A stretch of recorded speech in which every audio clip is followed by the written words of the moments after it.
Beloved Father, Mother God, we are grateful for thy comforting presence, for thy strength, for thy inner direction, for thy resolution within our hearts. We are grateful for guidance and thy vision. We are grateful for thy presence in us, even as we are grateful to be in thy heart. We are bearers of thy flame, even as thou bearest us up in thine arms. O thou comforting Paraclete, thou Holy Spirit, comfort each Chela on the path, that he might see and know each footstep of our Lord Jesus Christ, into which we may press our feet. Help the tiny feet, O God, who love thee so very much. Help the little ones who know their mission. Help their parents to shepherd them and protect them. We gather in this hour, O God, to learn of thy law of abundance. Therefore, we give gratitude for the abundant life that you have placed in our temples. We give loving obedience to the Father and the Son. Therefore, we attend Jesus' promise that the Father and the Son shall take up their abode in us.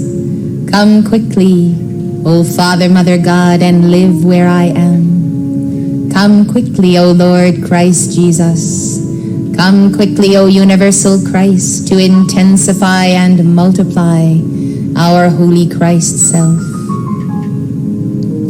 Draw the ring of fire around us each one, even the solar ring and the corona of the sun. Let the great central sun magnet demagnetize from us now all fear and doubt, all anxiety.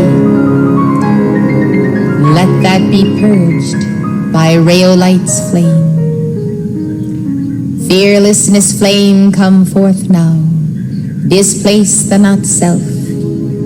Give us the courage to embrace the real self and to move forward up the mountain of God, leaving behind the excess baggage of the lower levels.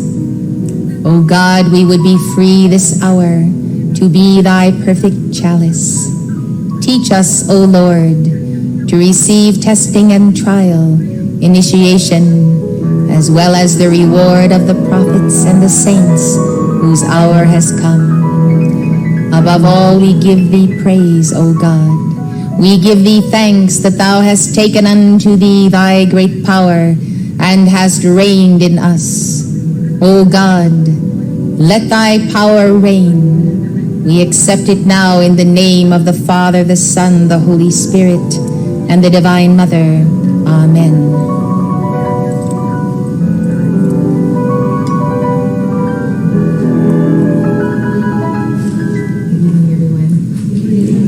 Let us sing to beloved Cyclopeia, number 357.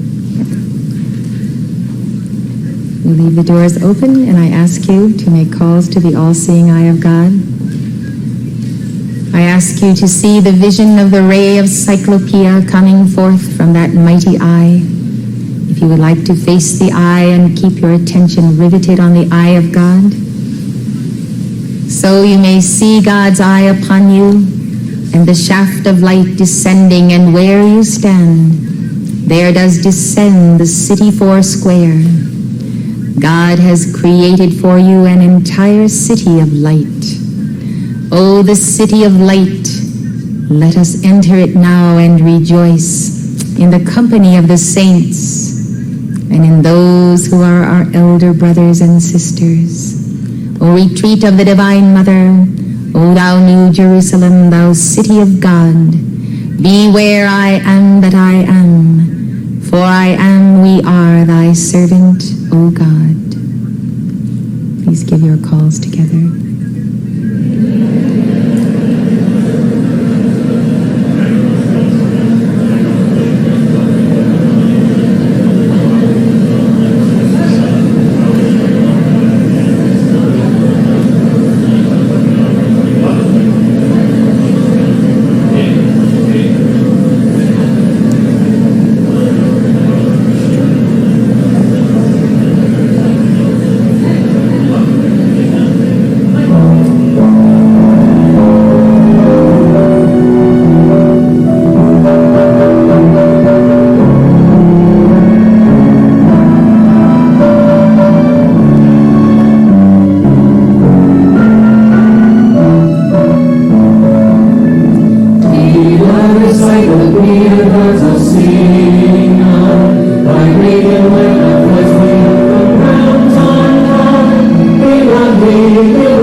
like to give you this evening some teachings on the precipitation of supply. These are taken from the book Riches Within Your Reach by Robert Collier. Another very precious book that can serve you well. I shall read to you first from chapter 9, and you are welcome to take notes. This chapter is called In the Beginning. For life is the mirror of king and slave. 'Tis just what we are and do. Then give to the world the best you have, and the best will come back to you. We often speak of psychology and metaphysics as new sciences, and think that the study of these began within the last half-century. Yet if you refer to the very first book of the Bible, you find more profound examples of applied psychology than in any textbook of today. Take the story of Jacob, for instance. You remember how Jacob agreed to serve Laban 7 years for the hand of Rachel in marriage, and how through the guile of his father-in-law, Jacob had to serve a second 7 years. Even then, when he would have gone back to his own country, Laban begged him to tarry yet a while longer and agreed to pay Jacob as wages all the speckled and spotted cattle and all the brown cattle among the sheep and the speckled and spotted among the goats. Since Laban first removed from the herds all cattle of this kind, the chances of Jacob's getting rich on the speckled offspring of solid-colored cattle seemed poor indeed. But Jacob evidently knew his scriptures, and the idea we think so new that first comes the word or mental image, then the physical manifestation, was in his mind even when he made the bargain.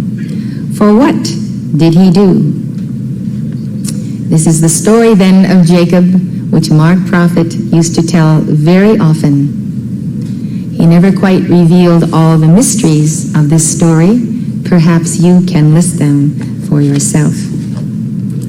And Jacob took him rods of green poplar and of the hazel and chestnut tree, and peeled white strakes in them, and made the white appear which was in the rods. And he set the rods which he had peeled before the flocks in the gutters in the watering troughs, when the flocks came to drink, that they should conceive when they came to drink. And the flocks conceived before the rods, and brought forth cattle ring-straked, speckled, and spotted. And Jacob did separate the lambs, and set the faces of the flocks toward the ring-straked, and all the brown in the flock of Laban. And he put his own flocks by themselves, and put them unto Laban's cattle. As it came to pass, whensoever the stronger cattle did conceive, that Jacob laid the rods before the eyes of the cattle in the gutters, that they might conceive among the rods. But when the cattle were feeble, he put them not in. So the feebler were Laban's, and the stronger Jacob's. And the man increased exceedingly, and had much cattle, and maidservants, and menservants, and camels, and asses. The point of the story here is that two things happen to the cattle at the watering troughs. They take in water and they conceive. Jacob knew that what their eyes rested upon and what their thoughts meditated upon, even at the level of cattle and sheep and goats, while they conceived, would be transmitted to their offspring. So he outsmarted the geneticist of his future father-in-law, and he himself demonstrated this ancient principle, no doubt that came down to them from Atlantis. Furthermore, he practiced the art of selection and used the stronger ones to propagate in this manner. You have heard of the English cuckoo, too lazy to rear and care for its own young. It goes to the nests of other birds when they are off seeking food, notes the markings on their eggs, then comes back later and lays in their nest eggs of those same exact markings.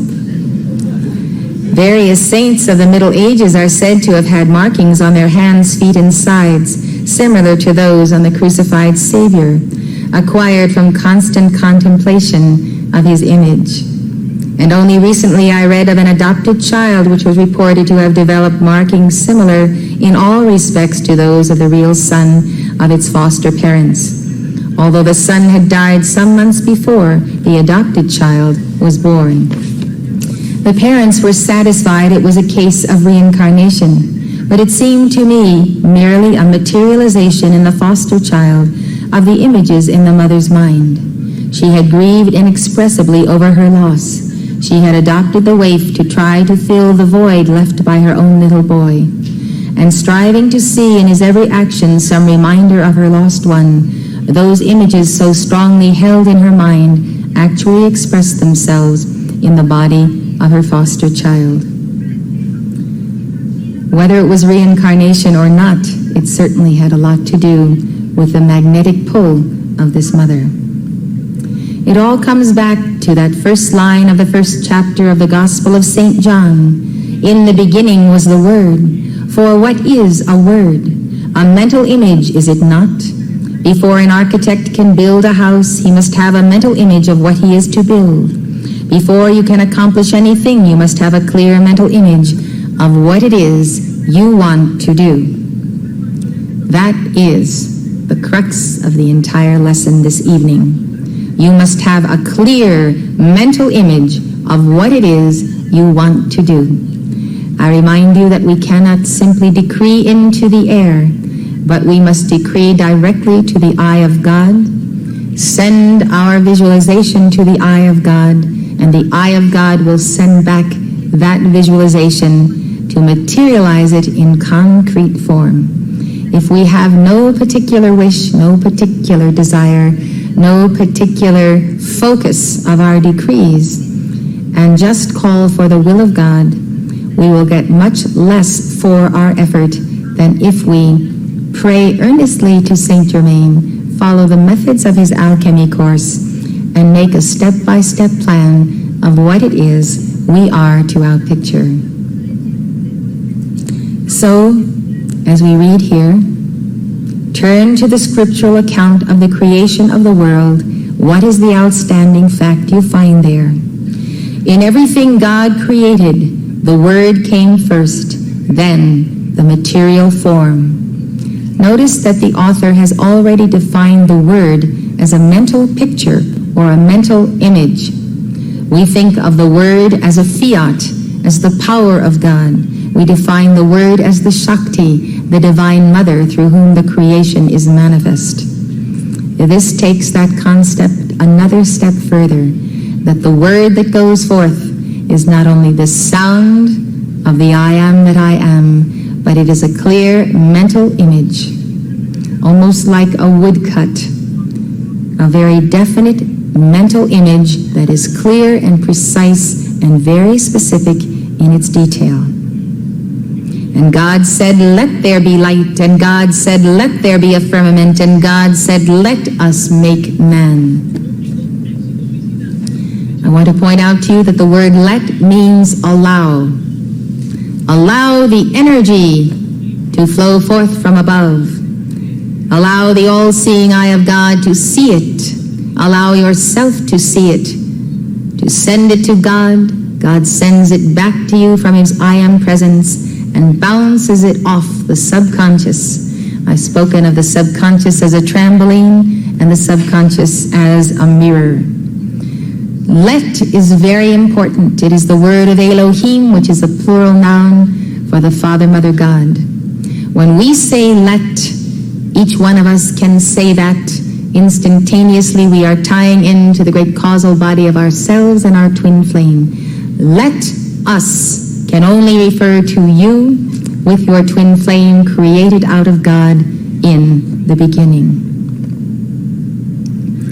First the Word, then the material form. Let us remember then that the very first person in our Mastermind Alliance is the mighty I Am Presence and Holy Christ Self of our twin flame. I didn't say that the first person of your Mastermind Alliance is your twin flame because you know not the condition of that twin flame. That twin flame could be in a negative spiral, and therefore to try to be one with that twin flame at the human level could be self-defeating to both of you.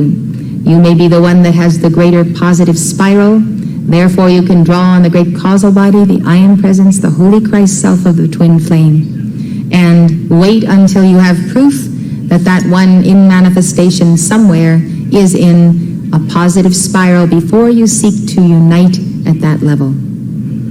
Alliances, liaisons, and marriages with the twin flame do not work unless they are both in the positive spiral. There is nothing automatic about a twin flame relationship.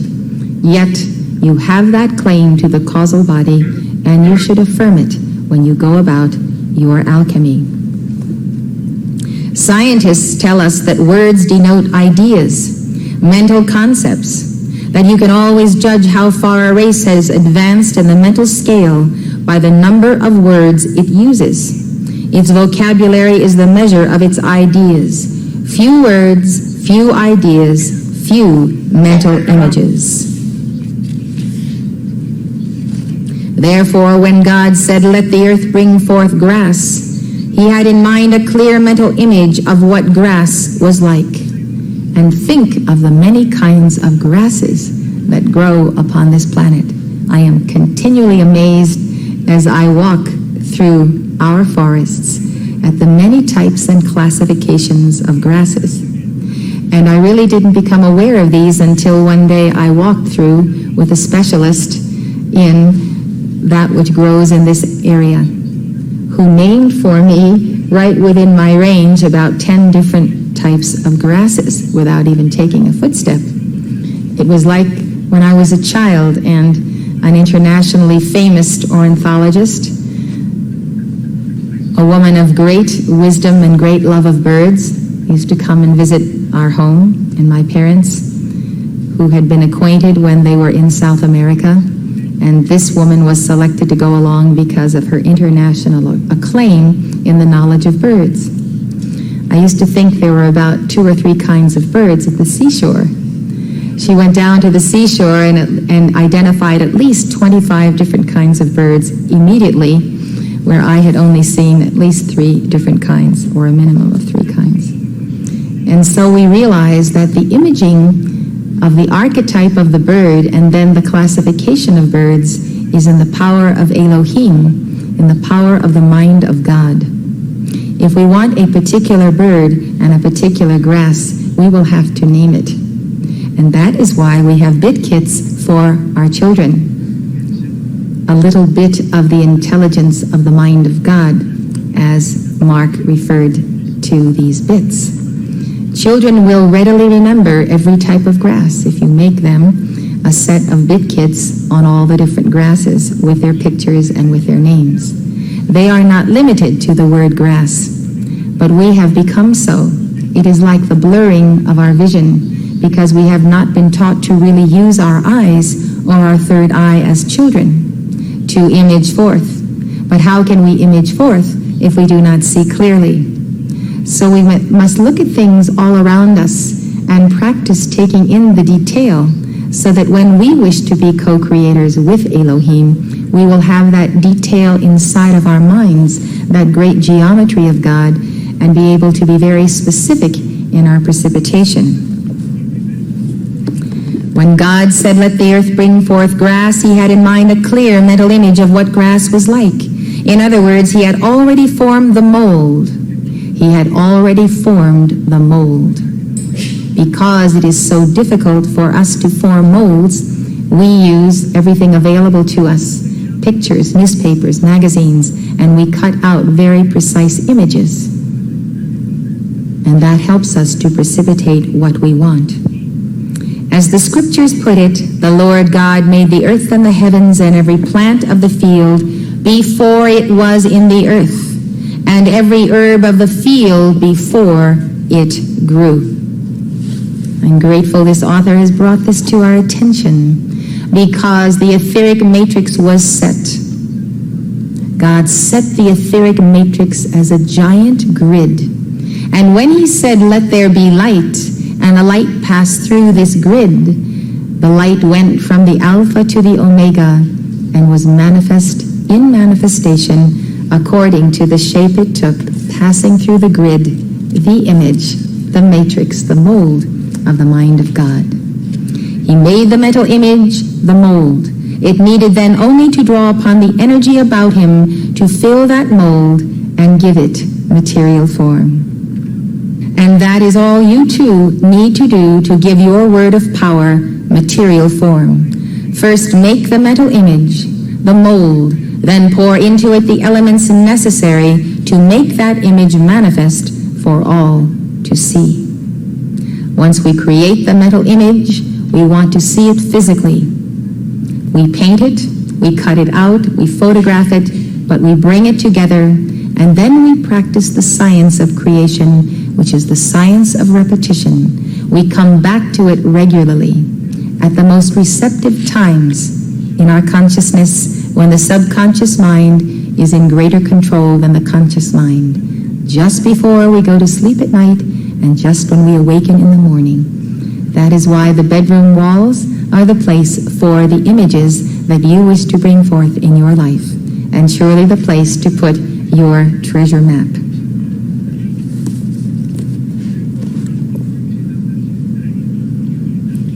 First, to make the mental image, the mold, then pour into it the elements necessary to make that image manifest for all to see. What do you want first? Health, happiness, riches. I believe you want those things in that order. If you do not have perfect health, you do not have the ability to serve your God, or even the strength to be happy, or the will to have abundance. Therefore, if we want health, we will get it. If we want happiness, we will get it. If we want riches, especially riches of the Spirit, we will get them too.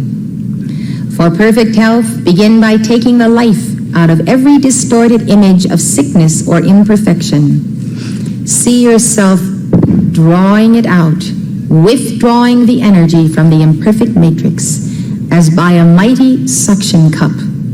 You simply magnetized it out of it and demagnetized that form of any life you have given it. Charge those nerve centers of yours to withdraw their supporting hands and let your image of disease collapse like the pricked bubble it is. Cut the vine from the plant. Dig out the root of the weed. Destroy the matrix, and no light from your ion presence can fill it. Then image the perfect mold of whatever organ has been diseased. This is why it is good for us to have bit kits for our children of the parts of the body in detail, all of the organs, in their perfected state, but in great detail, so that any time there is a problem, that child throughout his life will have the perfect visualization of that organ. I don't particularly have that visualization myself, but I intend to get it. Image the perfect mold of it so vividly that you can clearly see it in your mind's eye. Then charge the God in you to reach out with its millions of hands for all the elements it needs to make that perfect image manifest. Have no sense of limitation whatsoever. You are most beloved of God. You are a co-creator with God. God is just waiting for you to enjoy the experimentation with his light and energy and consciousness and bringing it into form. We have to walk out of the mold of Homo sapiens, of the human creation, of the carnal mind and its limitations.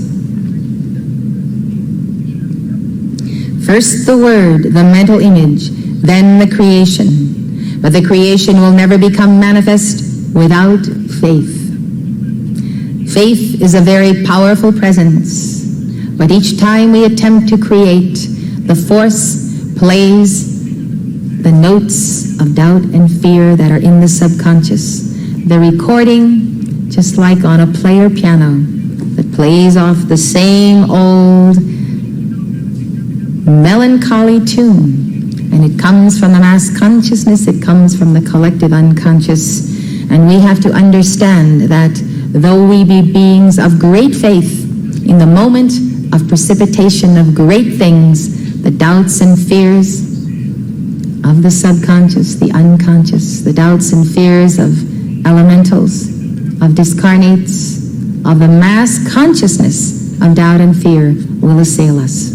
It is the nature of life in the earth, and as I said recently to you, every day is a test of rejecting negative spirals and being that pillar of fire that God has thrust into the earth, being that mighty sword that he has thrust into the earth and said, "Here am I in this my beloved son. Here am I in this my beloved daughter. I will be who I am. I am who I am." This I am that I am gathers more of itself around you. You come into form and manifestation. You have this wondrous body and soul and spirit and heart and mind. And so you are a pillar of alpha in the earth, and the negative charge, the misuses of the light of Omega will come into you just like energy rushes into a vortex, into a water that is going down a drain. And so when that comes, we must instantly transmute it, reverse it, and turn it into the positive power. It's like seizing from the enemy the power that he would use to destroy you before he can release it. It is verily the Tai Chi of the abundant life. The seizing that energy and turning it right back into a positive spiral. So this is what happens when you raise up that great star of faith where you are. So when you have made your image, when you have set the God in you to work, pouring it into the elements it needs for life, believe that you receive. Why, of course you receive. And you remember and you say into the teeth of every devil, "It is the Father's good pleasure to give you the kingdom. It is my Father's good pleasure to give me the kingdom." The kingdom is his consciousness, and his consciousness materialized right where I am. See with the eyes of your mind that perfect organ functioning as it was meant to, and thank God for it. For riches the same principle holds true. Take your life out of every image of debt, of lack, of unfulfilled obligation. The God in you is a God of plenty. He cannot owe money. He cannot be limited. There are no circumstances powerful enough to force him to live in poverty or want. You'll soon be receiving Saint Germain's Pearl of Wisdom, where he gives us the mandate to pay our debts. Therefore, we must make fiats out of these lines. I am taking my life out of every image of debt, of lack, of unfulfilled obligation. Together. I am taking my life out of every image of debt, of lack, of unfulfilled obligation. In the name of my mighty I am presence and holy Christ self, I am taking my life out of every image of debt, of lack, of unfulfilled obligation. Do you mean it? Yes. I can hardly hear you. Jump to your feet, shout it to your mighty I am presence. In the name of my mighty I am presence and holy Christ self, I take my life out of every image of debt, of lack, of unfulfilled obligation. In the name of my mighty I am presence and holy Christ self, the God in me is a God of plenty. In the name of my mighty I am presence and holy Christ self, the God in me is a God of plenty. In the name of my mighty I am presence and holy Christ self, the God in me is a God of plenty. In the name of my mighty I am presence and holy Christ self, the God in me is a God of plenty. In the name of my mighty I am presence and holy Christ self, the God in me cannot owe money. In the name of my mighty I am presence and holy Christ self, the God in me cannot owe money. He cannot be limited. He cannot be limited. There are no circumstances powerful enough to force him to live in poverty or want. There are no circumstances powerful enough to force him to live in poverty or want. Thank Be seated. Yet he, remember, is devoted entirely to your advancement.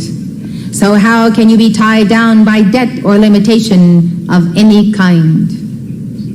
If you feel you have misused your funds or another's, or spent funds unwisely as God would not direct you to do, immediately call upon the law of forgiveness. Tell God that you are sorry that you have done these things. Perhaps you acted in spiritual blindness or selfishness, or in a sense of desire for material things that you do not need, truly do not need to fulfill God's divine plan. You must not go around with a sense of guilt. I am in debt, woe is me, because I have sinned, and I have bought these things that I don't need. I've invested unwisely. I've wasted the money God gave me. Now look at the mess I've made of my life. Well, that's a nice, big rock of condemnation of the black magicians upon you. But the real key here to your supply is that if you cannot ask for forgiveness and receive it, that means you are too proud to let God forgive you, too proud to accept a gift from God. You're like Cain. You want to do it all yourself, and you want to take all the credit yourself for your sins as well as your successes. So it takes that point of humility. I come across people now and then who say, I just cannot forgive myself for this terrible thing I did. They'll even say to me, I know you've forgiven me, Mother. I know God has forgiven me, but I just can't forgive myself. Well, who do you think you are that you can't forgive yourself when God has forgiven you? And when the messenger has assured you that God has forgiven you and has personally forgiven you. You see, we do these things because the force tricks us. It is the fallen angels who will never accept God's forgiveness. Don't you realize that? That is why they will never bend the knee. First of all, they will never admit they are wrong. They will never ask for forgiveness because they have done wrong, because they can do no wrong. This is a very bad trait of the carnal mind. If you see it in yourself, root it out, because you do not want to have anything in yourself that is akin to the fallen angels. So whatever mess you have made of your finances so far, if you have, tonight is the night to call upon the law of forgiveness and know that your Father, Mother God loves you and will forgive you because your Father, Mother God did forgive the prodigal son. We are all prodigal sons and daughters when we are in the mode of going out from the central sun, until we turn and face that sun 100%, 1,000%. I am going back to God no matter what I have to do. So forgiveness is the key to supply. And if we will go to the lengths to accept God's forgiveness of ourselves when we feel so unworthy, we must claim the worthiness of God and ourselves as the mirror image of it. In the name of my mighty I Am presence, I claim the worthiness of God and myself as the mirror image of it. In the name of my mighty I Am presence and holy Christ self, I claim the worthiness of God and my mirror image of it. You are made in the image and likeness of God, and your power is to be this giant mirror. That's what your soul is, a giant mirror of God. Keep the mirror polished. Look in the mirror and see God's face smiling at you, and return that smile. Be that mirror image of God. Every time you get into a negative spiral, things get cloudy, you get a sense of injustice, you get annoyed, something pops up out of the unconscious, you're annoyed with this or that when you were seemingly at peace. You have to remember to polish the mirror and mirror the image of God, and then all that power of your mighty I Am presence takes dominion over the untransmuted self. And you can rejoice and live in happiness because you are constantly mirroring God.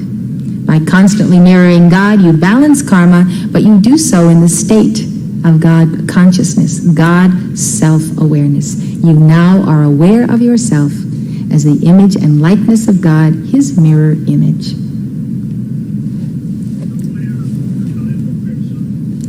So I think, in answer to the question, so how can you be tied down by debt or limitation of any kind? I think the how can you be is this non-forgiveness. When you don't forgive yourself, you don't forgive others. And that is the hook of criticism, condemnation, and judgment. You may not even be aware of the fact that you have not forgiven yourself. But if you continually criticize yourself, allow the force to make you revolve the old patterns and the old images of the old self, you deprive El Moria of Achila, and it is a cosmic crime, an absolute cosmic crime to allow yourself or the force to continually play the old movies. You must speak to the force and say, my God has forgiven me, I accept that forgiveness, and I forgive myself, and I am so grateful for this forgiveness that I will hold nothing against anyone in the entire cosmos. I forgive all wrongs they have ever done me, for God has given to me back my life by his forgiveness of me, a wrong that I could not have conceived that he would forgive me of. The answer the author gives to this question, how can you be tied down by debt or limitation of any kind? He says, how? Because you have insisted upon it. It's almost as if the state of debt and limitation had become a security. It makes you secure because you know your bounds and boundaries. Okay, I'm a debtor. Okay, I'm limited. Mighty I Am Presence cancel out those affirmations. Because you have insisted upon it, instead of a God of plenty, you have worshipped one of want. Instead of reaching out for what you needed, you have tied the hands of the God in you and tried to do their work with the paltry powers of your material hands.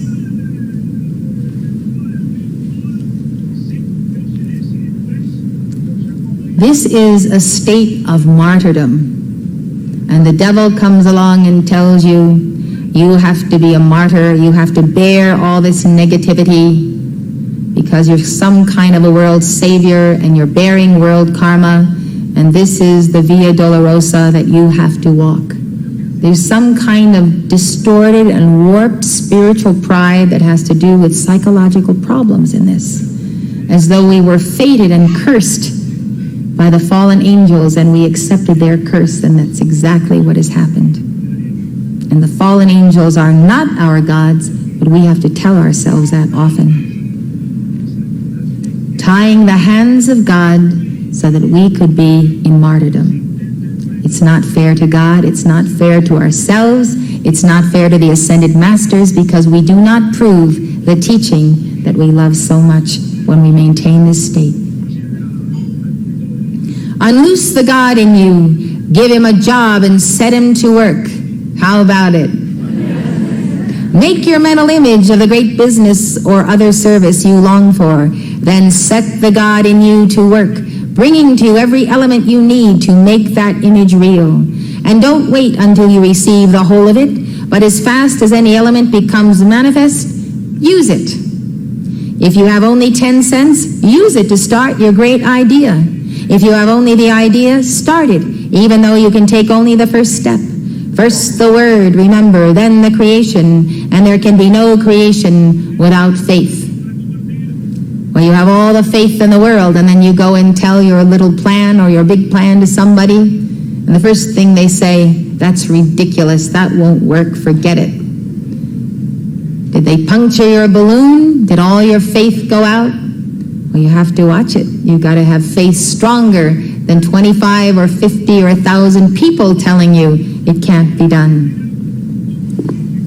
Show your faith by using each element as fast as it makes itself manifest, even though there be no sign that any other element is following, and before you know it, your whole structure will be complete. Have you ever read Genevieve Barron's account of how she got $20,000 when from all material points of view her chances of ever seeing that amount of money were just about nil? No. We haven't read that account. Every night before going to sleep, she writes, in your invisible power, I made a mental picture of the desired 20,000, which seemed necessary to go and study with Troward. 20 imaginary $1,000 bills were counted over each night in my bedroom. And then, with the idea of more emphatically impressing my mind with the fact that this $20,000 was for the purpose of going to England and studying with Troward, I wrote out my picture, saw myself buying my steamer ticket, walking up and down the ship's deck from New York to London, and finally saw myself accepted as Troward's pupil.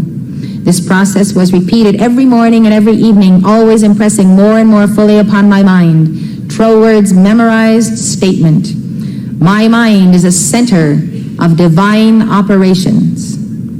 In the name of my mighty I Am Presence and Holy Christ Self, my mind is a center of divine operations.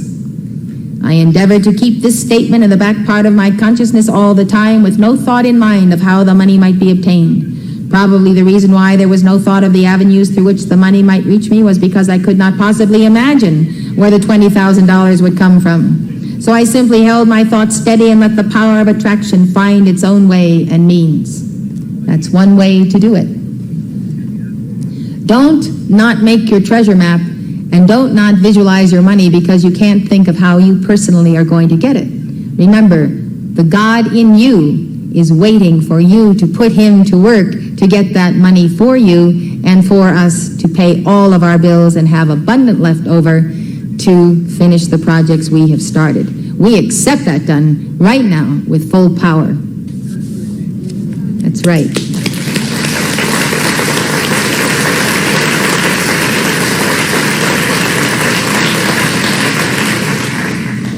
Genevieve Barron continues. One day, while walking on the street, taking deep breathing exercises, the thought came, my mind is surely a center of divine operation. If God fills all space, then God must be in my mind also. If I want this money to study with Troward that I may know the truth of life, then both the money and the truth must be mine. Though I am unable to feel or see the physical manifestations of either, still I declared, it must be mine. In the name of my mighty I Am Presence and Holy Christ Self, the dollars we need to pay back debts by the end of the years must be ours. In the name of my mighty I Am Presence and Holy Christ Self, the dollars we need to pay back debts by the end of the year must be ours. Now what we have to do is keep the concentration of our minds upon our purpose and our goal. And what happens? All kinds of curveballs come in, self-concerns, worries, self-pity, fears that are foes and have no absolute reality whatsoever to steal our energy, distract us, get us upset, get the emotional body churning. And then what happens? We've forgotten all about the fact that we're in the process of being alchemists and drawing forth this energy for a divine purpose. It takes definite discipline of mind and emotions, because the entire planetary force of the sinister force will attack you in the midst of your alchemy, will cloud your mirror, will trouble the waters of your emotional body, will confuse and distort the very precise thoughts of your mind. So please don't let yourself forget that you are on a mission of alchemy, not just to gain health, happiness, and riches, but to gain your adeptship. You are doing this to prove your adeptship, that you can work with fire, air, water, and earth, with all the elementals. They will obey your command, and you will bring forth those things that are necessary to fulfill our divine plan. Think about this for a moment. Close your eyes and steel your mind on the third eye and focus your visualization and look in your hands and see whatever amount of money you believe can come through you to Church Universal and Triumphant. See your hands receiving it now, and the God within you going to work to get it from this moment forward, and having the energy to do it, and the channels open to him through you, because you allow it, because you say to God, let there be money in my hands. In other words, you're saying, my twin flame and I and our causal body are allowing the light and energy and consciousness of our causal body to precipitate this supply which we need to fulfill our divine plan. And you absolutely do need it, because you need to have your twin flame fulfill that divine plan as much as you need to fulfill your divine plan, even if that twin flame is ascended. Your ascended twin flame needs funds on earth in your hands to complete that plan. Genevieve Barron continues, while these reflections were going on in my mind, there seemed to come up from within me the thought, I am all the substance there is. In the name of my mighty I Am Presence and Holy Christ Self, right where I am all the substance there is. I am all the substance there is. I am all the substance there is. I have no lack and no want, for lack and want are an absence of God's substance, and I am all the God substance there is. Then from another channel in my brain, the answer seemed to come.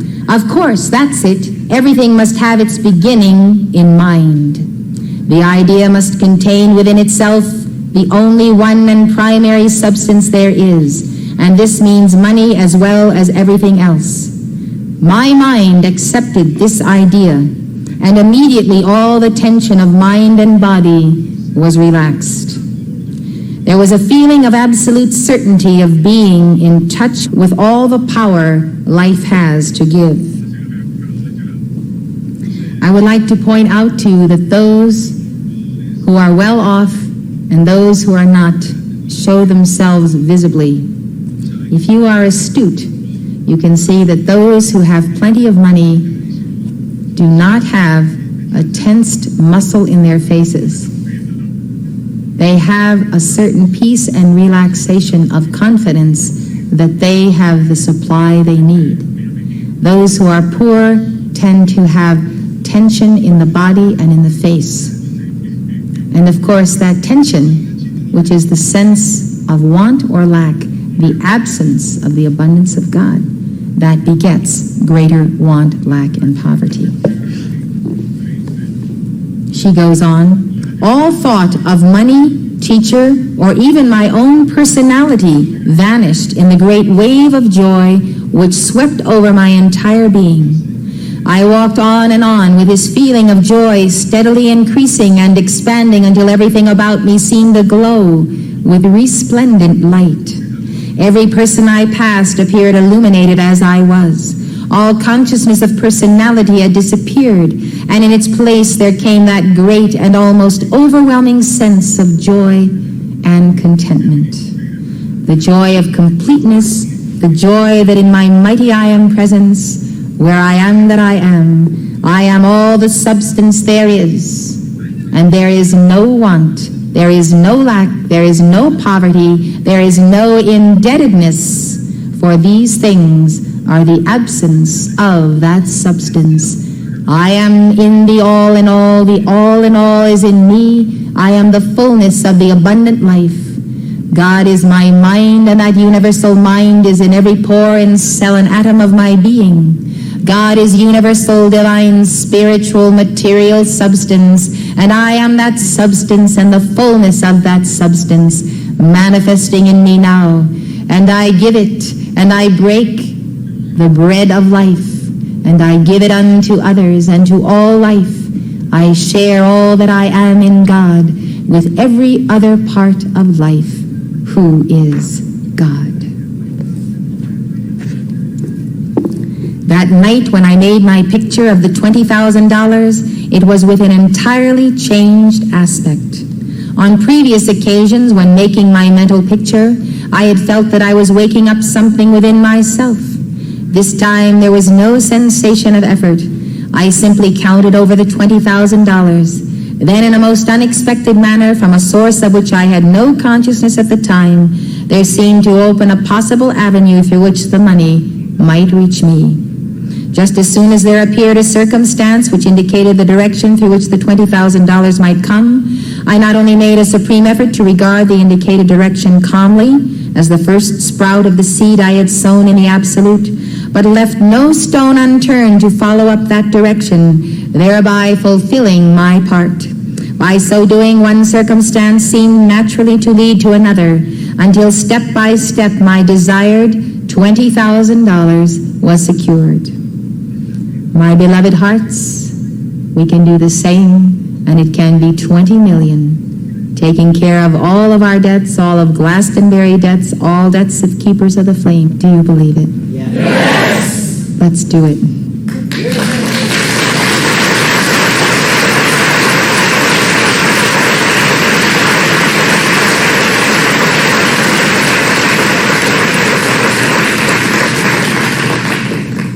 It takes concentration and focus, imaging and visualization. You have to walk and live and breathe this. And do you know what your burning desire must be?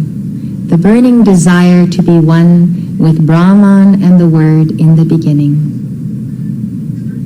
And to establish the proof of this theorem, to manifest the materialization of that God flame, so that all things that come into your hands are not sought for the thing in itself, but are sought for the living mastery of the God flame, whereby we prove His law, we are in alignment with Him, and when called upon, we can help others who are needy because they are in a state of the consciousness of neediness and lack and want. And we are grateful that their cups are empty, that we might fill them with that joy and not let someone else fill their cups with greed and doubt and fear and all these things.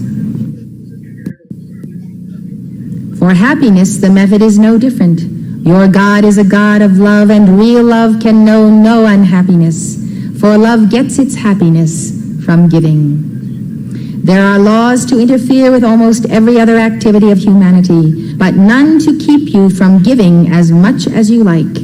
And unselfish giving results in getting, just as surely as planting results in harvesting. Give with no thought of reward, but the good of the one you are helping, and good is bound to flow back to you. Love begets love, you know. So take your life out of every thought of enmity, of repining, of unhappiness. In place of these, see yourself in your mind's eye, giving every manner of happiness to all whom you would have love you. Image that in your mind's eye, then set the God in you to work. Set the God in you to work. Beloved, mighty I am presence and holy Christ self, I am setting you to work in me and through me this day for the victory of Church universal and triumphant, of every light bearer in this cosmos, and all the supply we need to convey that knowledge and that teaching, that hope, that faith, that charity to all of those who are lost in the astral plane, and even in this very moment in the grips of the sinister force. I say, let the blue lightning of the mind of God explode in this moment, that stranglehold that the sinister force would have upon the children of the light in this earth. Let them be cut free by the mighty sword of the angel of the Lord. I accept it on this hour in full power through the mighty I am presence, the Holy Christ self in me, whom I put to work in this moment to go forth now, to bind all opposition to the light bearers, to set the captives free that they might sacrifice unto God. And I accept this in the name of Jesus Christ. Lord Maitreya, Gautama Buddha, Sanat Kumara, Padma Sambhava, and the entire cosmos of light, light, light. Therefore we say together, I am light, glowing light, radiating light, intensifying light. God consumes my darkness, transmuting it into light. This day I am a focus of the central sun. Flowing through me is a crystal river, a living fountain of light that can never be qualified by human thought and feeling. I am an outpost of the divine. Such darkness as has used me is swallowed up by the mighty river of light which I am. I am light. I live in light.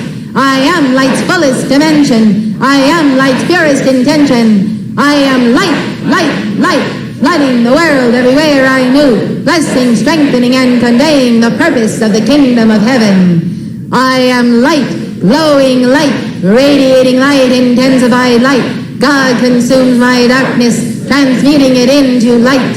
This day I am a focus of the central sun. Flowing through me is a crystal river, a living fountain of light that can never be qualified by human thought and feeling. I am an outpost of the divine. Such darkness as has used me is swallowed up by the mighty river of light, which I am. I am light.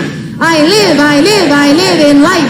I am light's fullest dimension. I am light's purest intention. I am light, flooding the world everywhere I move, blessing, strengthening, and conveying the purpose of the kingdom of heaven. I am light, glowing light, radiating light, intensified light. God consumes my darkness, transmuting it into light. This day I am a focus of the central sun. Flowing through me is a crystal river, a living fountain of light that can never be qualified by human thought and feeling. I am an outpost of the divine. Such darkness as has used me is swallowed up by the mighty river of light, which I am. I am light. I live in light. I am light's fullest dimension. I am light's purest intention. I am light, flooding the world everywhere I move, blessing, strengthening, and conveying the purpose of the kingdom of heaven. I am light, glowing light, radiating light, intensified light. God consumes my darkness, transmuting it into light. This day I am a focus of the central sun. Flowing through me is a crystal river, a living fountain of light that can never be qualified by human thought and feeling. I am an outpost of the divine. Such darkness as has used me is swallowed up by the mighty river of light, which I am. I am light. I live in light. I am light's fullest dimension. I am light's purest intention. I am light, flooding the world, blessing, strengthening, and conveying the purpose of the kingdom of heaven.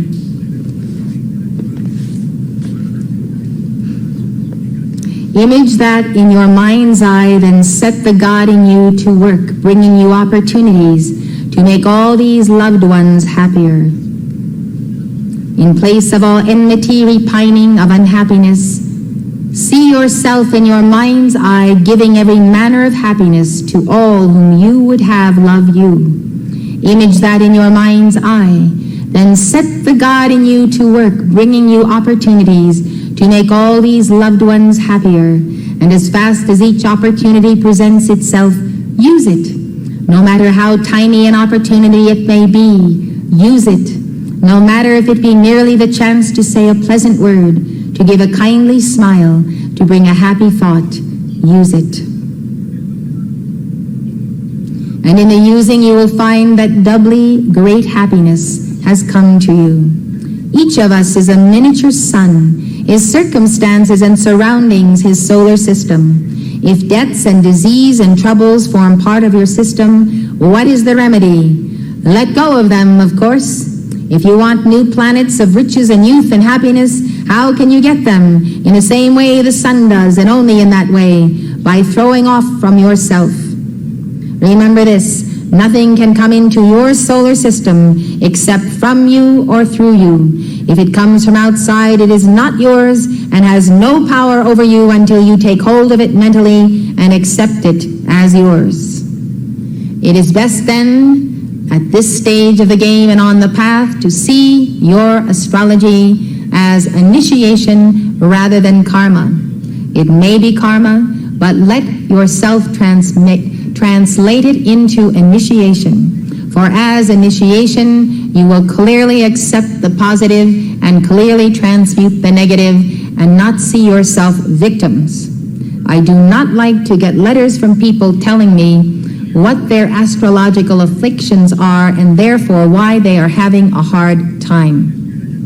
I think it's a cop-out and a betrayal of the Ascended Master's teachings, and surely not the reason why our beloved El Morya has given us the opportunity to calculate the returning cycles of karma. Surely it is because we are going to pass our tests. I tell you, people with no Ascended Master teachings and no astrology teaching will have the same afflictions as you, and they will go out and fight and overcome, because that's just the kind of people they are. So what do we have to say for ourselves when we have a precise mathematical calculation of when we will have an affliction of Neptunian delusion, and then we sit there and say, well, I'm under this now, and so I'm having a hard time, and when this passes by, I'll be fine again. Well, you'll never be fine again, because there's always something negative in an astrological chart every day of your life. There's rarely a perfect chart. So the only reason you look at life this way is that somehow you've got negative spirals in your being. Is it the superconscious mind, the conscious, the subconscious, the unconscious? It's one of the four lower bodies or all of them. It can be the yin state from eating. It can be the yin state from sugar and all of those things. But if you accept negativity as belonging to you, it will stick to you like glue. And you really must create your own constellations, put them in place. You know, nobody ever said you can only have one treasure map.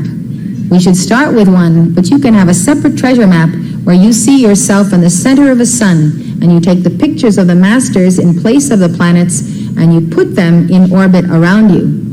And you fill the rings around you, just like the rings around an electron, with all the pictures of the Ascended Masters, and you welcome their causal body each and every day, superimposed over the causal body of that planet or that configuration. It's really important that you get on the track of creating all the positives in your life and all the positive mental images, the mental thought form, and that you stop allowing any others to manifest or giving yourself any excuse whatsoever for negativity, because you have your mighty I Am presence in you. So there is no more excuse for the absence of anything.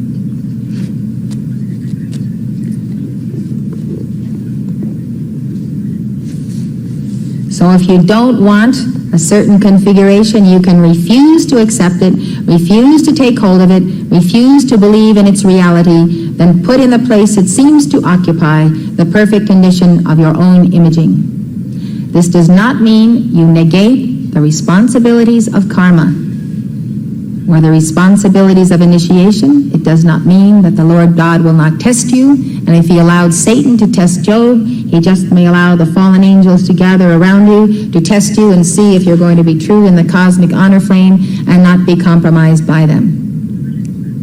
But the way to conquer is to put in position your positive spirals and live by them. And that positive thrust and energy will simply thrust from you any inroads of negativity that people like to project your way and plug into you. Just remember, your vulnerabilities are the negative programming of the Nephilim, parents, authority figures, and others. These you must root out, and that's why you must read the psychology books I have listed for you in our latest Keepers of the Flame lesson. If there is something lacking in your solar system, you have only to speak the word, create the mental image, then hold to that image in serene faith until the God in you has filled it with those elements that make it visible to all.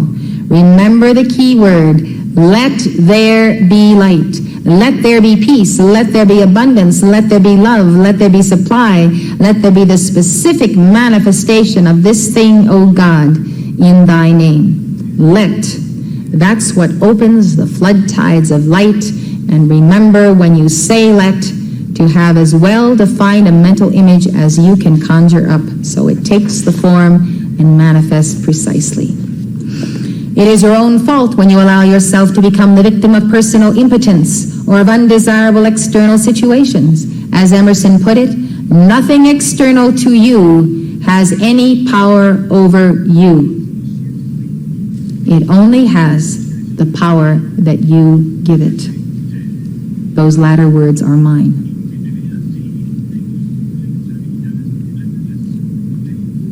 The scriptures say, let no man take thy crown. The only man that can take your crown from you is you. When you realize that, you will stop blaming persons, places, and circumstances, molding factors, heredity factors. Nothing can take from you your crown. In the name of my mighty I am presence and holy Christ self, no man shall take my crown. In the name of my mighty I am presence and holy Christ self, no man shall take my crown. And that means you, dweller on the threshold. That means you, carnal mind. That means you, untransmuted karma. You will not take from me my crown. You fear these negative seemings simply because you believe in them. And you know what belief in negatives is? Belief is the wrong word. The word is superstition. People are very superstitious about their negatives. They give them this enormous power because superstition is fear. It's another name for fear. You're superstitious about this, so you won't walk on that side of the street. You know, a black cat crosses your path. You don't believe in superstition, but you take note of it. What's going to happen to me today? A black cat walked by. You give belief to that matrix of the black cat, and pretty soon he's as big as the sky, clouding your whole day. Because you believe in them, when all the time it is only that belief that gives them power and authority, because they have no power, and you just gave them your energy from your tree of life and ensouled and made that black cat the enemy to be feared. Remember, you are the central sun of your own solar system. You have dominion over everything within that system. You can say what shall enter, what shall stay there. And you have infinite attractive power to draw to you anything of good you may desire. Nothing stands between you and your fondest desires but lack of understanding of or faith in this power of attraction. The power of attraction is the power of your threefold flame, your heart chakra, and every other chakra. You've got 7 magnets of attraction, even as they release the light of God. You've got your mighty I am presence, which is the great central sun magnet.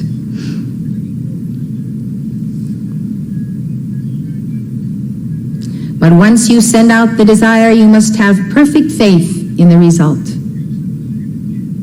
And if you are really an Ascended Master Chela, you will see to it that the desire is purified and perfected, else you will have the accountability of negative karma.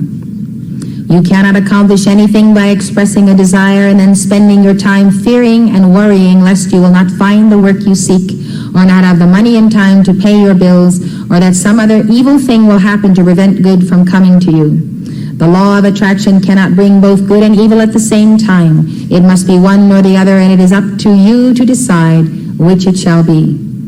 After any object or purpose is clearly held in thought, says Lillian Whiting, its precipitation in tangible and visible form is merely a question of time. Columbus saw in vision a path through trackless waters around the world. The vision always precedes and itself determines the realization. I dare you to say, every day and every way I am getting richer and richer. In the name of my mighty I am presence and holy Christ self, every day in every way I am getting richer and richer.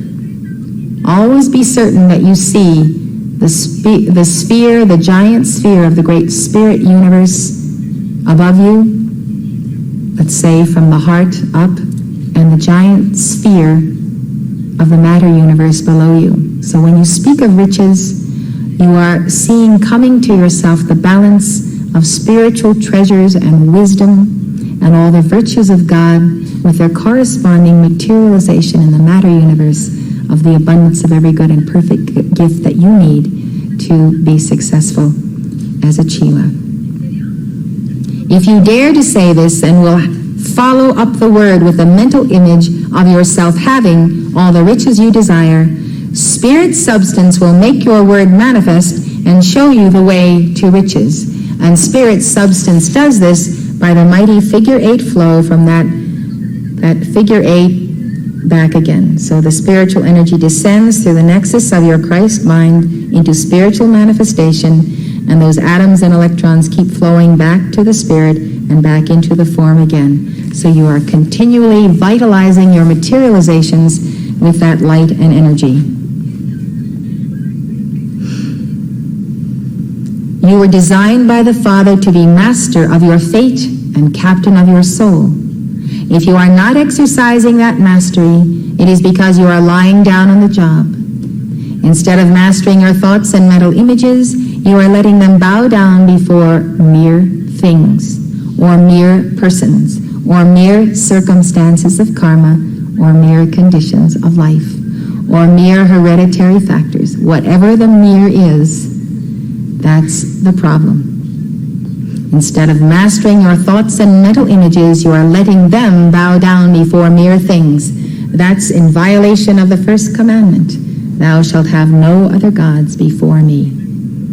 And those mere things, those mere little silly problems, are the gods, because they occupy your minds more time than God does. No thing can make you unhappy if you will exercise your divine power of love and blessings toward it. Everything is good in its essence, and that good essence will respond to your call of blessing, and its good will come forth to meet you. It will actually greet you in your path. The world stands out on either side, no wider than the heart is wide. Above the world is stretched the sky, no higher than the soul is high. The heart can push the sea and land farther away on either hand. The soul can split the sky in two and let the face of God shine through. Now that was chapter 9, and I'm going to sit down and read to you now chapter 10, because this is the specifics of how you do it. Very specific. There were many specifics in the previous chapter, but this is the one that I think we need to get started on, that we cannot wait another day. Even if you don't have time to paste together a whole treasure map, get a bulletin board, get some kind of board that you can tack up things. See if you can clear a wall where you sleep, put it up, and when you find the right images, tack them on the board, and then one of these days organize the thing into a concept of what you want to precipitate through those images. I feel we are all so busy, especially on staff and especially anywhere we're working in Montana, that we don't get down to the specifics of applying the step-by-step plan that Napoleon Hill gives. So this is Robert Collier from Riches Within Your Reach, and I'm going to give you chapter 10. Please take notes. This is a very exciting chapter. All of us can see us in this situation, either in this life or some other embodiment. And whether or not we achieve this attainment remains to be seen. We don't know all the records of our past lives, but I dare say there is no one here, including myself, that has not lived out a lifetime in abject poverty, accepting that poverty as our lot because we believed that we were on the bottom rung of society and we were the poor. So here's the story. Treasure mapping for supply. It's chapter 10, and it's the test of the 10. Dwal Khul teaches us about the test of the 10 in his studies, intermediate studies of the human aura. So many people have won to success and happiness by making treasure maps to more easily visualize the things they wanted, that Nautilus magazine recently ran a prize competition for the best article showing how a treasure map had helped to bring about one heart's desire. Carolyn J. Drake won the contest. I had been bookkeeper, she wrote, in a large department store for 7 years when the manager's niece, whose husband had just died, was put in my place. I felt stunned. My husband had died 10 years previously, leaving a little home and some insurance, but sickness and hospital bills had long since taken both home and money. I had supported the family for 8 years and kept the 3 children in school, but had not been able to save any money. The eldest child, a boy, had just finished high school, but as yet had found nothing to do to help along. Day after day I looked for work of any kind to do, which might pay rent and give us a living. I was 35 years old, strong, capable, and willing, but there was absolutely no place for me. For the first time in my life, I was afraid of the future. The thought that we might have to go on relief appalled me. Thus 3 months passed. I was behind 2 months with the rent when the landlord told me I would have to move. I asked him to give me a few days longer in which to try and find work. This he agreed to do. The next morning I started out again on my rounds. In passing a magazine stand, I stopped and glanced over the papers and magazines. It must have been the answer to my many prayers that led me to pick up the copy of a magazine which stared me in the face. Idly, I opened it and glanced at the table of contents. My mind was in such a turmoil that I was barely conscious of the words which my eyes saw. Suddenly, my eye was caught by a title about treasure mapping for success and supply. Something impelled me to buy a copy of the magazine, which proved to be the turning point in our lives. Instead of looking for work, I went home, still under the influence of that something which I did not then understand. I began to read the magazine. Strange and unreal as it then seemed, still I did not doubt. I read each article eagerly and in its order. When I came to the article about treasure mapping to bring success and supply, something about the idea seemed to hold me in its grip. As a child, I had always loved games, and this idea of making a treasure map reawakened that old desire. I read the article several times. Then, with a bunch of papers which I hunted up, I set to work to make my treasure map of success and supply. So many things came into my mind to put on that treasure map. First, there was the little cottage at the edge of town. Then there was a little dress and millinery shop which I had always longed for. Then, of course, a car. And in that cottage would be a piano for the girls, a yard in the back where we could work among the flowers of an evening or a morning. My enthusiasm grew by leaps and bounds. From magazines and papers, I cut pictures and words and sentences, all connected with the idea of success and abundance. Next, I found a large sheet of heavy white paper and began building that map. In the center, I pasted a picture of a lovely little cottage with wide porches and trees and shrubbery around it. In one corner of the map, I put a picture of a little storeroom, and underneath I pasted the words, Betty's Style Shop. Close to this, I pasted pictures of a very few stylish dresses and hats. At different places on the map, I placed sentiments and mottos, all carrying out the idea of success, abundance, happiness, and harmony. I do not know how long I worked on that treasure map, which was to be the means of attracting into our lives the things which we had need of and desired. I could already feel myself living in that cottage and working in the little dress shop. Never had I felt so completely fascinated and thrilled with an idea as with that treasure map and what I was sure it would bring us. I tacked the map on the wall of my bedroom right in front of my bed, so that the first thing I saw in the morning and the last thing at night would be that treasure map of my desires. Every night and morning I would go over every detail of that map until it fairly seemed to become a part of my very being. It became so clear that I could call it instantly to mind at any moment in the day. Then in my silence period I would see myself and the children going through the rooms of the cottage, laughing and talking, arranging the furniture and curtains. I would picture my daughters at the piano singing and playing. I would see my son sitting in the library with books and papers all around him. Then I would picture myself walking about my shop proud and happy, people coming in and going out. I would see them buying the lovely hats and dresses, paying me for them, and going out smiling.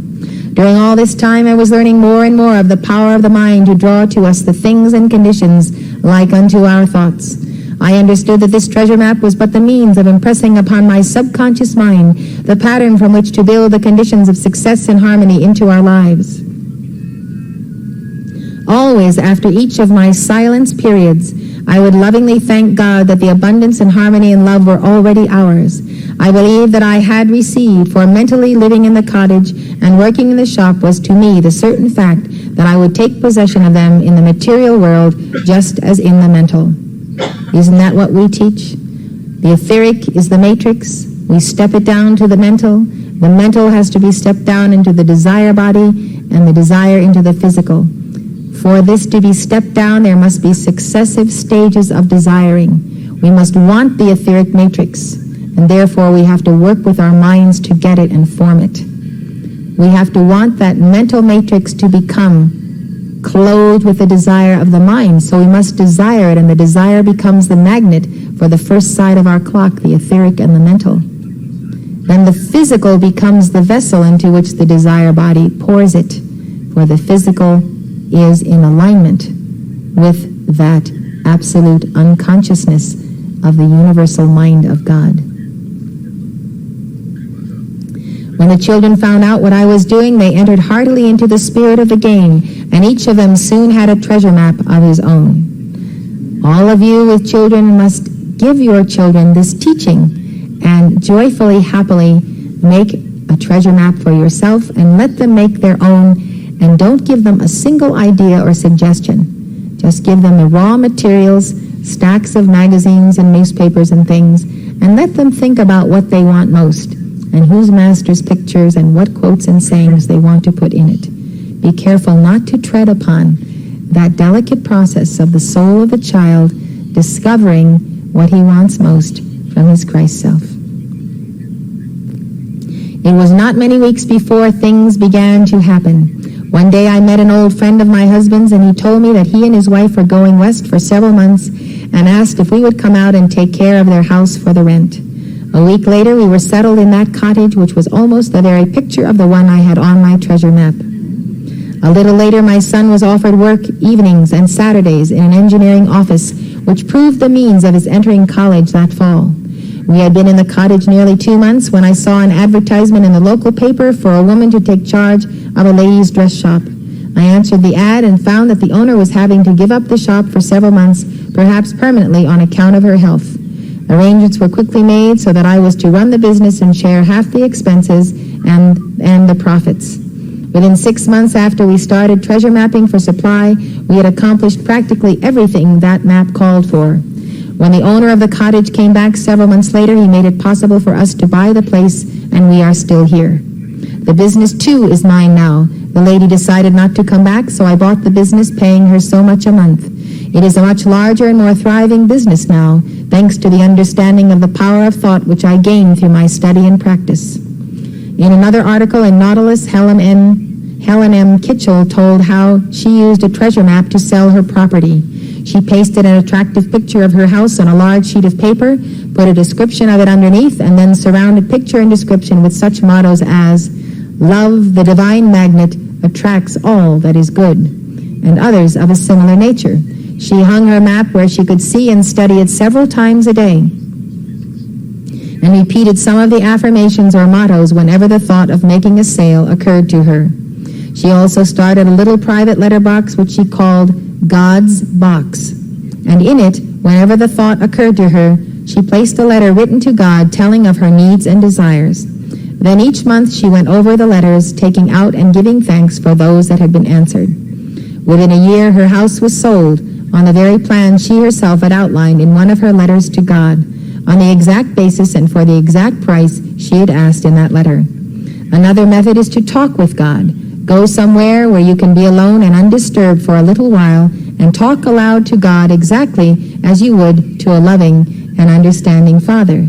Tell him your needs. Tell him your ambitions and desires. Describe in detail just what you want. Then thank him just as you would an earthly father with whom you had had a similar talk and who had promised you the things you asked for. You will be amazed at the result of such sincere talks. My word shall not come back to me void, but shall accomplish that whereunto it was sent. That is a quote from Scripture. Whatever you can visualize and believe in, you can accomplish.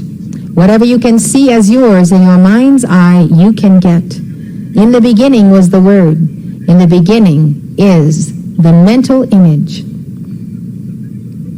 Remember, the Word is the mental image and the absolute all power of God to give that image life. That is the power of the Word and the science of the spoken word.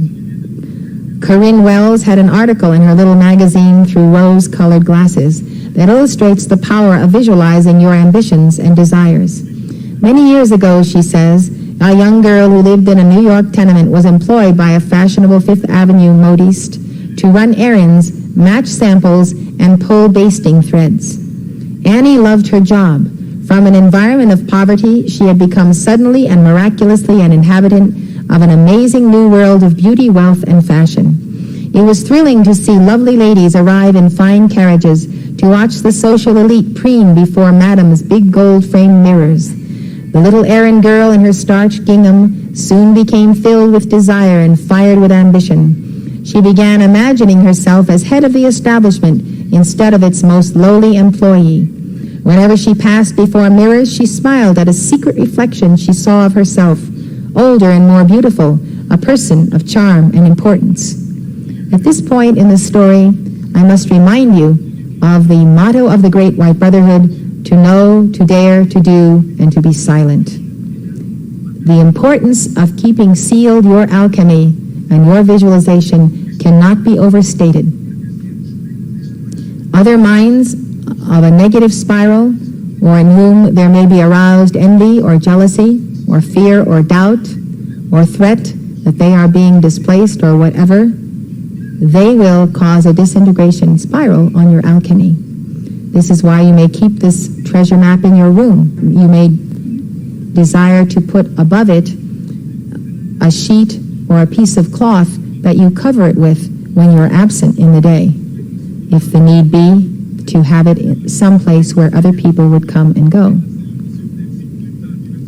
Of course, nobody even suspected the secret existence of this make-believe person. Hugging her precious secret, Annie smiled confidently at that dazzling reflection in the mirror and began playing an exciting game. I'll pretend I'm already Madam. I'll be polite and look my best and have grand manners and learn something new each day.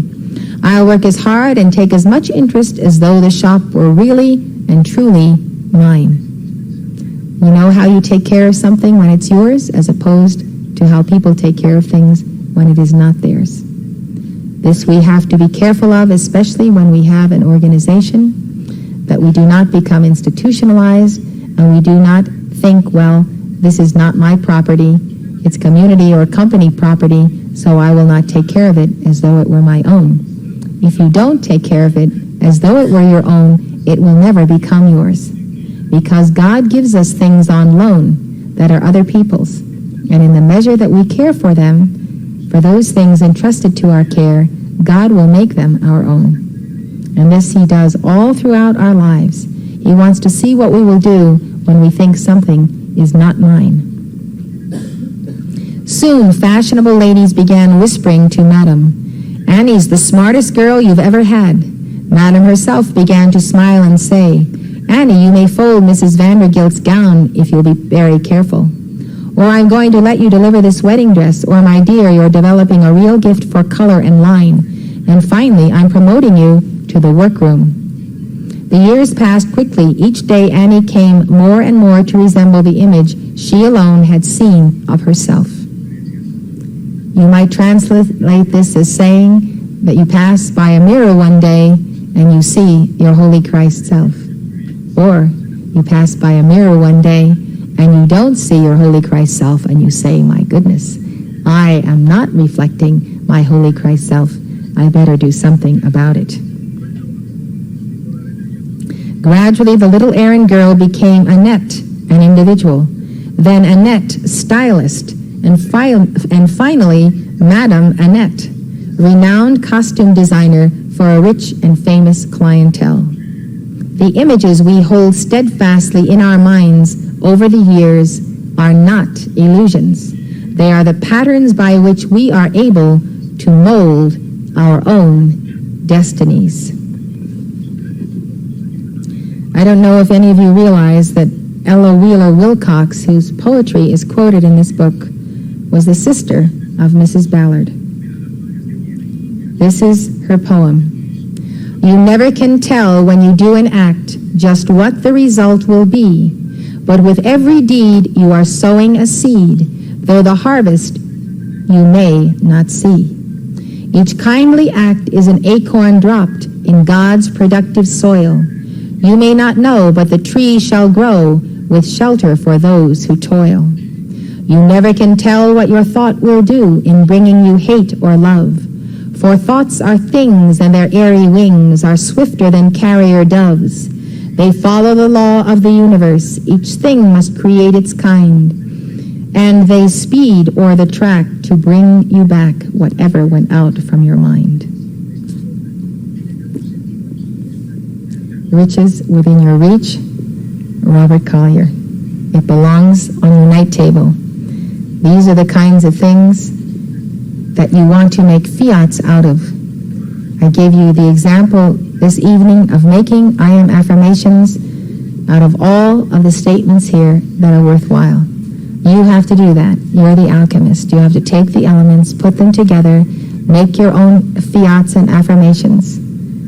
If you do them and put them together, we can all say them, we can all use them. Make them your own, create your mantras. We have many mantras from the Ascended Masters, which we know multiply by the power of their causal bodies our own momentums. But when you find an affirmation or a principle or a law in these books, and you know that it is that very thing that is the key to your turning of a negative spiral into a positive spiral, create your affirmation out of it and speak it into the teeth of every momentum and energy coil that comes your way to drive you back into that old negative pattern. Dismiss it with your affirmation, which you know relates to your psychology and your situation and the thing that you want to conquer.